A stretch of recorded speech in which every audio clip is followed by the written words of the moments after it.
Hi guys, welcome to the Magic Forest. Um, it's all go at the moment, so I mean literally go. Um, just getting everything packed up to go to Vietnam, and I'm leaving on Friday afternoon. Um, I've got a nice little Airbnb to start out in Hanoi. And then I'm going to look at a few places for a more long term, just as a base in Hanoi, not the actual Magic Forest. So once we've got a base in Hanoi, it means we can start traveling around and looking for the perfect location for a Magic Forest themed homestay. So it's been mental. We had an amazing party on Saturday night, a Magic Forest live event. Lots of people, despite the rain, and there was lots of other parties because it was Halloween. And I always think it's the best time to have a party when there's other big parties going on, or even storms make it. It sort of it makes only the best people come.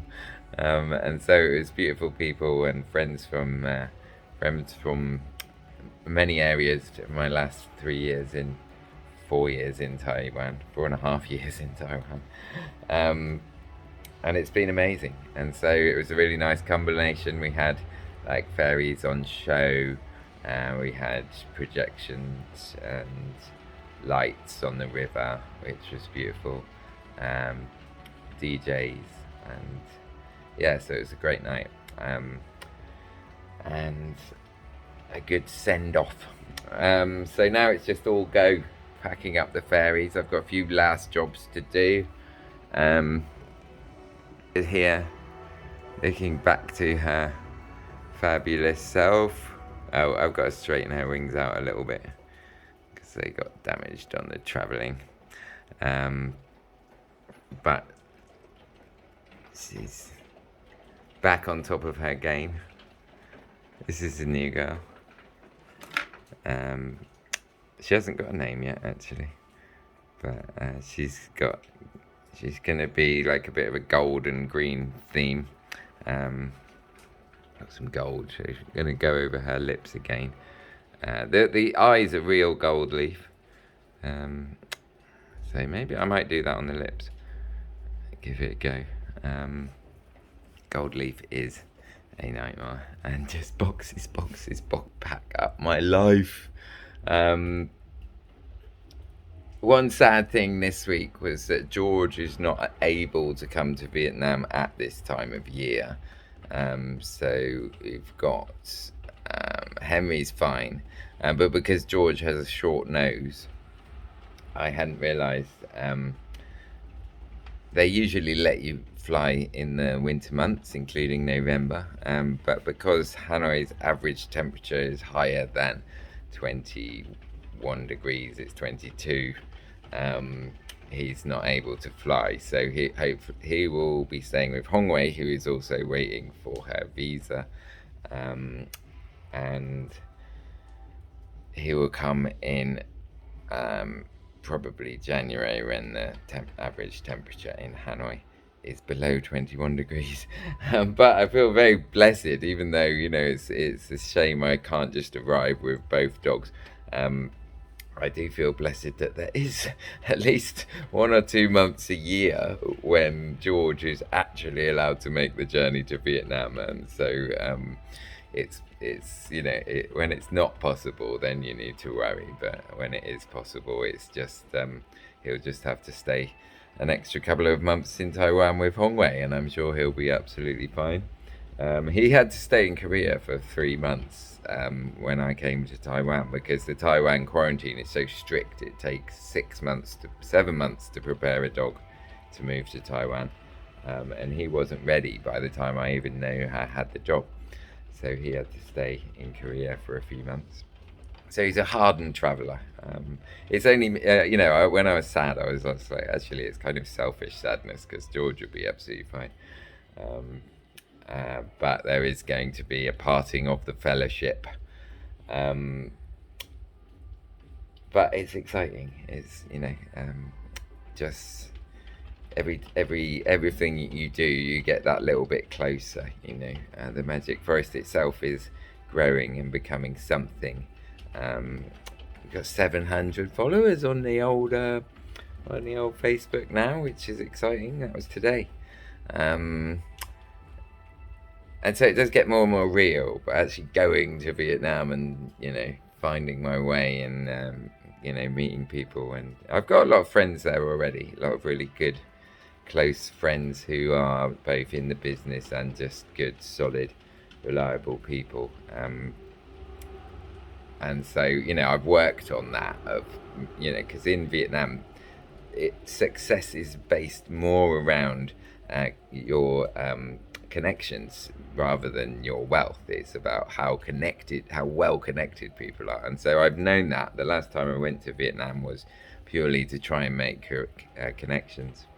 I met this beautiful artist called Doan Can, and he has a treehouse homestay and is a painter. And so I went to stay in one of his homestays, and I was just praying that, he might be there. But he has 4 homestays, and then I stayed there the night, and then woke up in the morning. It was like my last morning in Vietnam, and I went down for a coffee, and he was there. I was like, he's my hero. I'd seen him on the Discovery Channel actually, and God, that man's got it right. Artist in a Magic Forest homestay kind of thing. So it was amazing to meet him, and he's invited us to dinner as soon as we arrive. So yeah, there's leads to follow, but just going around and looking at places really.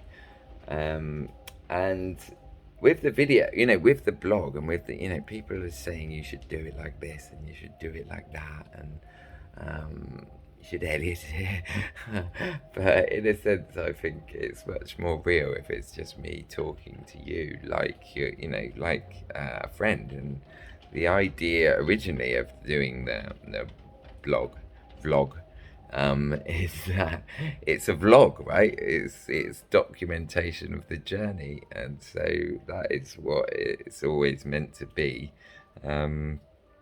because I'm on this journey, and I have been since I started this blog, and so yeah, it is literally a blog, a journal, a diary, a documentation of the journey to the Magic Forest, and so I think it's going to remain now. I don't really.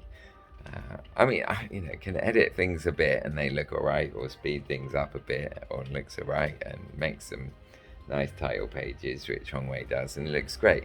But sometimes I think it loses some honesty in that, and just me with some fairies talking rubbish is really what it's all about.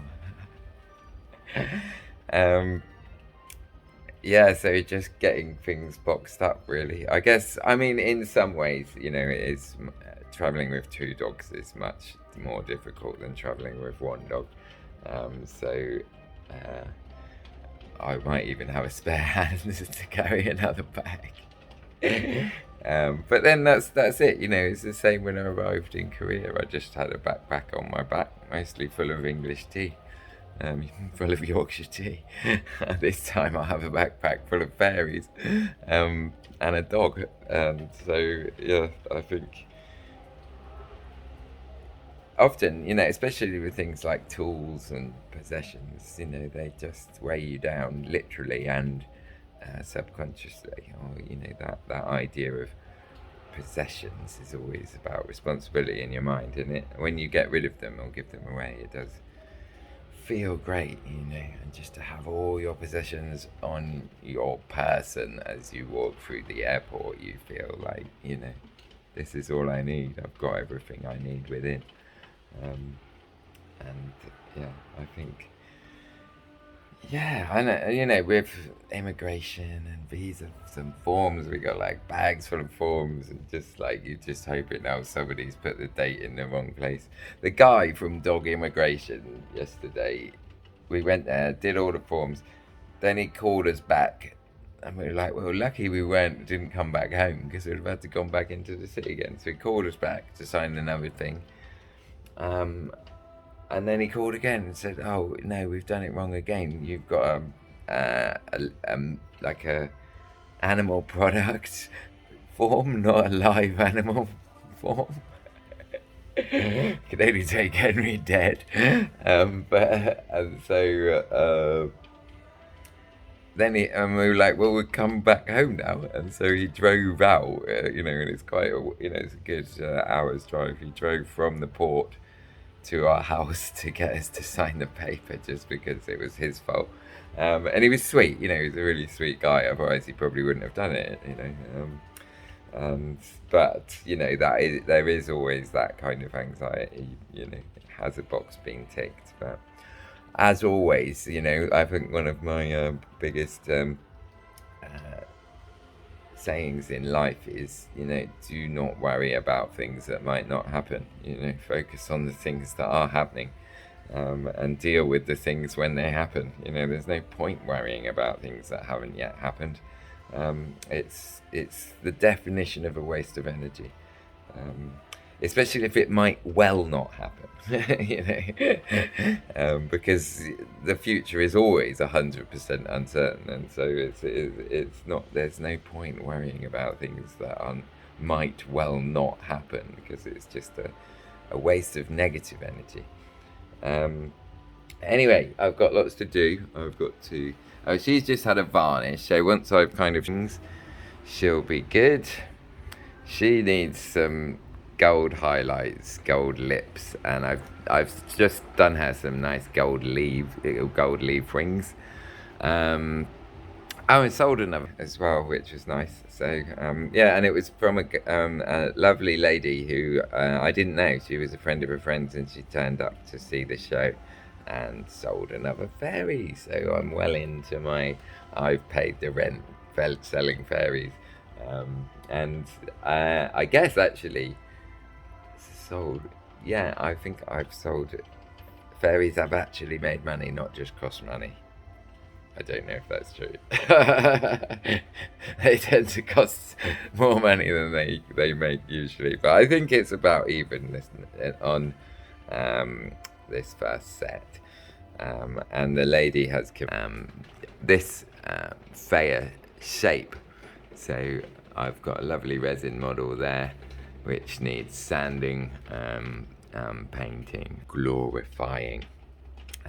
Okay, well, the next time I see you, I guess, will be in Vietnam, and just got to pack up all my stuff, do some panicking, paint some fairies, pack up my fairies, and then it should be, and try to do it in my usual state of complete calmness.